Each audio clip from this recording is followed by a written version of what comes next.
2월 25일 수요일 새벽 예배입니다. 오늘 함께 보실 하나님의 말씀은 요한복음 7장 53절에서 8장 11절까지의 말씀입니다. 요한복음 7장 53절부터 8장 11절까지의 말씀을 봉독해 드리겠습니다. 다 각각 집으로 돌아가고 예수는 감람산으로 가시니라. 아침에 다시 성전으로 들어오시니 백성이 다 나아오는지라 앉으사 그들을 가르치시더니 서기관들과 바리새인들이 음행 중에 잡힌 여자를 끌고 와서 가운데에 세우고 예수께 말하되 선생이여 이 여자가 간음하다가 현장에서 잡혔나이다. 모세는 율법에 이러한 여자를 돌로 치라 명하였거니와 선생은 어떻게 말하겠나이까? 그들이 이렇게 말함은 고발할 조건을 얻고자 하여 예수를 시험함이러라. 예수께서 몸을 굽히사 손가락으로 땅에 쓰시니 그들이 묻기를 마지 아니하는지라.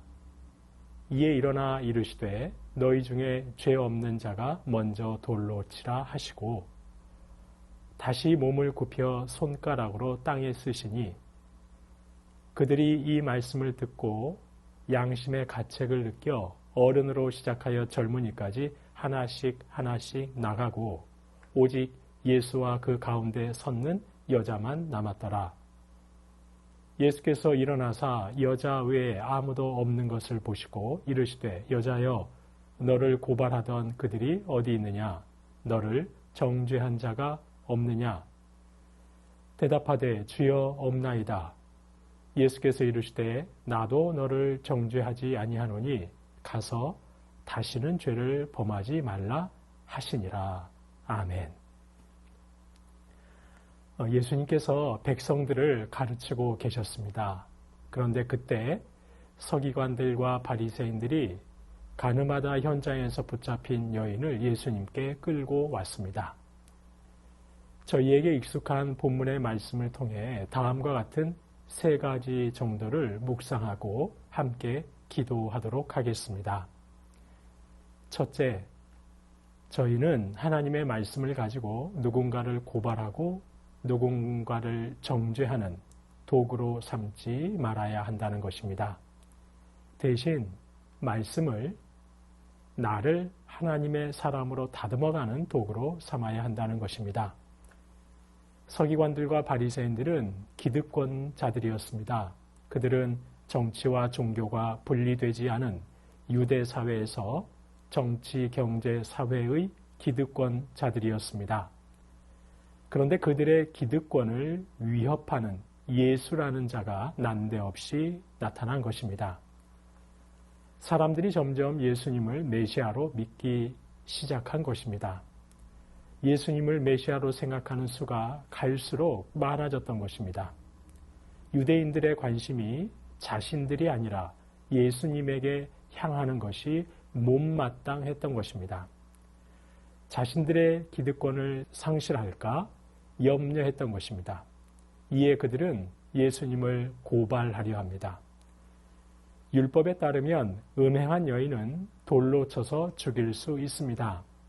만일 예수님이 율법에 따라 돌로 쳐서 죽여야 한다고 말하면 그것은 율법에는 맞지만 당시 유대 지역을 통치하던 로마 법에는 어긋납니다.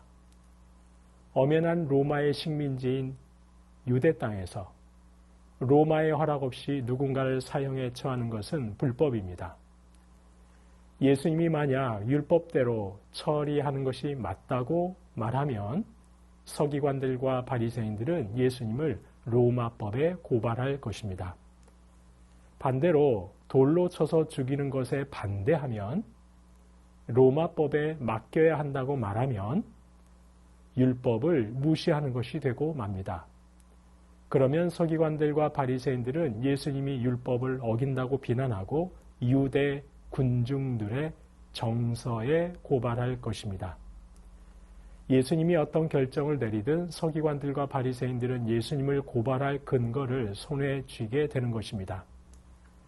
서기관들과 바리새인들은 누구보다 율법을 잘 아는 자들입니다. 누구보다 율법을 잘 지킨다고 자부하는 자들입니다. 그런 그들이 율법을 가지고 하는 일이 무엇입니까? 자신들의 기득권을 위협하는 예수님을 제거하기 위한 도구로 삼고 있습니다. 하나님께서 율법을 주신 이유는 누군가를 정죄하고 고소하고 누군가를 시험하는 도구로 삼으라고 율법을 주신 것이 아닙니다. 하나님이 율법을 주신 이유는 하나님을 사랑하고 이웃을 사랑하라고 주신 것입니다. 율법의 정신에 따라 살라고 말씀을 주신 것입니다. 그런데 종교 기득권자들은 하나님의 말씀을 예수님을 시험하고 예수님을 고소할 거리를 찾기 위한 도구로 사용하고 있습니다. 날마다 말씀을 묵상하면서 용서의 사람, 사랑의 사람 되라고 성령의 열매, 주님 성품의 열매 맺어가라고 말씀을 주신 것입니다. 말씀을 많이 읽고 말씀의 지식이 쌓여감에 따라 타인을 향한 정죄의 칼날을 날카롭게 하라고 말씀을 주신 것이 아닙니다. 말씀을 통해 다른 누군가가 아니라 바로 내가 주님의 사람으로 다듬어져 가라고 말씀을 주셨다는 것입니다. 둘째, 저희는 누군가를 나의 목적 달성하기 위한 수단으로 삼지 말아야 합니다. 본문에서 서기관들과 바리새인들은 가늠하다 잡힌 여인을 자신들의 목적을 이루기 위한 수단으로 사용합니다. 예수님을 고발하고자 하는 소기의 목적을 달성하기 위한 도구로 사용합니다. 이들이 진정 가늠한 여인의 죄를 묻고 징계하려 했다면 실은 함께 가늠한 남자 역시 데려와야 했습니다. 남자 역시 함께 처벌하는 것이 율법에 합당하기 때문입니다. 더구나 로마의 식민지 아래 있었기 때문에 율법으로 정죄하고 로마법에 따라 처벌받게 하면 될 일이었습니다. 굳이 사람들을 가르치고 계신 주님 앞에 이 여인만 데려와야 할 아무런 이유가 없었던 것입니다. 자신들의 정치, 경제, 사회적 탐심을 위해 여인을 희생양으로 삼는 것입니다. 그런데도 그들은 눈 하나 깜짝하지 않습니다. 얼마나 잔인한 사람들인지 모릅니다. 그러나 예수님께서는 가늠하다 잡힌 여인을 소중한 인격으로 대하십니다. 이 여인이 죄의 속박에서 벗어나 새로운 삶을 살아야 할 하나님의 형상을 따라 지음받은 인격으로 대하십니다. 저희는 누군가를 나의 목적을 위한 수단으로 삼지 말아야 합니다. 설령 그가 죄를 범한 죄인이라 하더라도 그렇게 대하면 안 됩니다. 우리 주님도 그렇게 하지 않으셨습니다. 마지막 셋째, 죄 용서에 대한 반응은 죄의 단절로 나타나야 한다는 것입니다. 예수님께서는 가늠한 여인의 죄를 용서하십니다. 하지만 예수님께서는 죄 용서에 대한 말씀뿐 아니라 죄와의 단절에 대해서도 분명하게 말씀하셨습니다. 가서 다시는 죄를 범하지 말라. 예수님께서는 여인을 용서하십니다. 그런데 예수님께서 가늠한 여인을 용서하신 이유는 그녀의 죄가 가볍기 때문이 결코 아닙니다. 예수님의 사랑이 너무 크시기 때문입니다. 그런데 그 크신 사랑을 값싼 은혜로 만들지 않으려면 철저하게 죄와 단절해야 합니다. 가서 다시는 죄를 범하지 말라 하신 주님의 명령을 가슴 깊이 새기고 철저하게 죄와 단절해야 합니다. 주님의 죄 용서에 대한 저희의 올바른 반응은 죄와의 단절로 나타나야 합니다. 실은 저와 여러분은 지금도 많은 죄를 범하고 있습니다. 십자가 은혜로 엄청난 죄 용서 받았으면서도 여전히 많은 죄를 범하고 있습니다. 말씀에 순종하지 않는 죄, 내 눈에 들보는 못 보고 형제 눈에 티끌만 보며 정죄하는 죄, 말로 상처를 주는 죄, 지극히 이기적인 죄, 헤아릴 수도 없이 많습니다.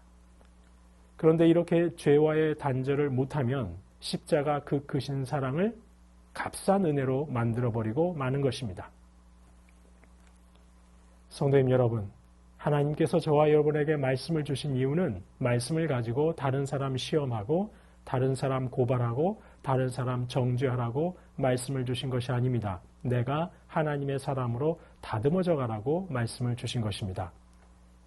세상은 하나님의 형상을 따라 지음받은 인생을 도구로 삼습니다. 자기 목적을 위한 도구로 삼다가 쓸모가 다하면 내다 버립니다. 하지만 주님께서는 그 인생이 설령 죄인이라 하더라도 그 죄를 용서하셔서 그가 생명의 하나님 나라 백성으로 살게 하십니다. 지극히 인격으로 대하십니다. 저와 여러분은 십자가 죄 용서의 은혜를 입었습니다. 그런데 그 크신 사랑을 값싼 은혜로 만들어버리지 않기 위해 저와 여러분은 죄와 단절해야 합니다. 매일 일상에서 그리고 교회에서 죄를 범하지 않도록 늘 성령 하나님의 도우심을 구해야 합니다.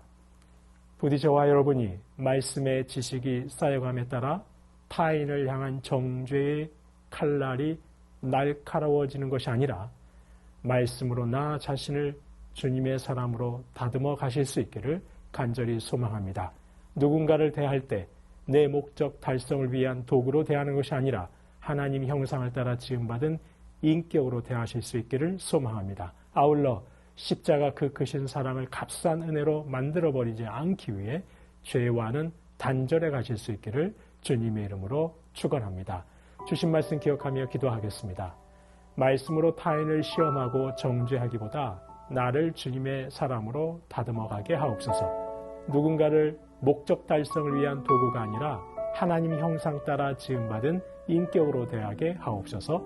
십자가 크신 사랑을 받은 성도답게 죄와의 철저한 단절의 삶을 살아갈 수 있도록 주님 도와주옵소서. 주신 말씀 기억하며 기도하겠습니다.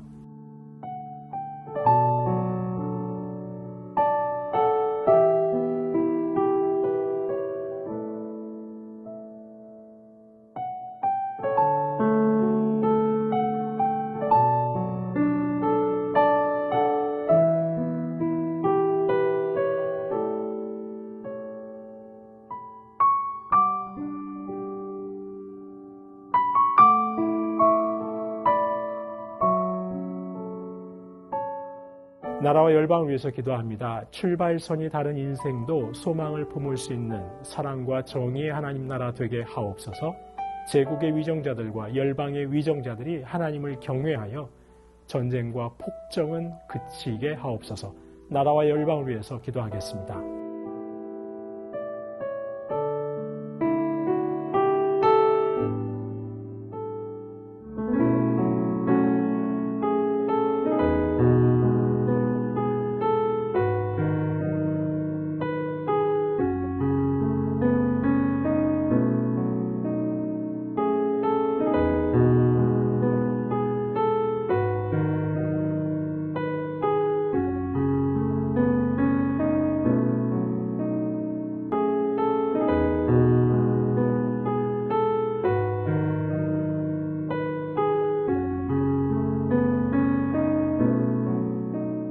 교회를 위해서 기도합니다. 하나님의 주권을 신뢰하는 성도답게 올바른 자유의지로 하나님의 뜻 이뤄가는 선한 도구 되게 하옵소서. 교구 순장님들, 교사 순장님들 성령 충만으로 함께 하옵소서. 새 학년을 시작하는 자녀손들을 지켜주시고 주님 동행하여 주옵소서. 성령께서 이끄시는 대로 사는 새순교회를 통해 상한 심령들이 주님을 만나는 역사가 있게 하옵소서. 교회를 위해서 기도하겠습니다.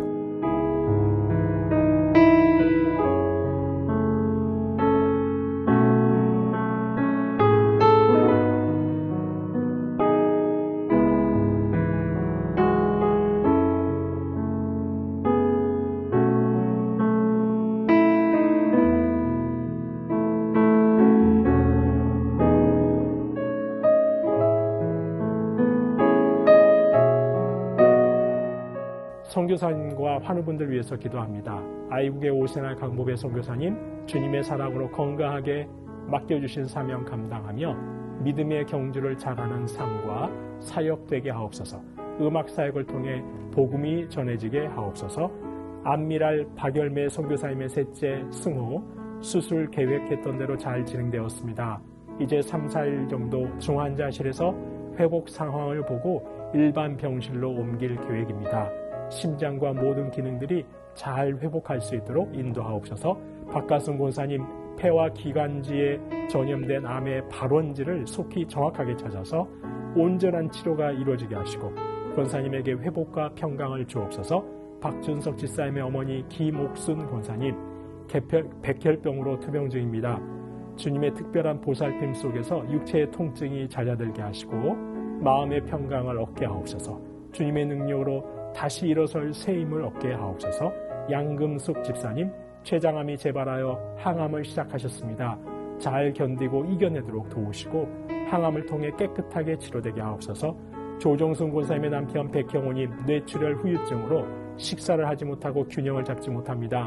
손상된 신경과 기능을 회복시켜 건강을 속히 되찾게 하옵소서. 박세은 집사님, 유방암 발병 이후 뼈로 전이된 상황입니다. 통증이 완전히 사라지고 치료 과정 속에서 회복의 은혜 경험하게 하옵소서. 권원순 권사님, 진행 중인 항암 치료가 계속 효과를 나타내어 암세포가 완전히 사라지고 면역력이 증가하여 모든 치료 잘 감당하게 하옵소서. 노성빈 형제님, 크론병으로 8주에 한 번 주사제 치료하고 있습니다.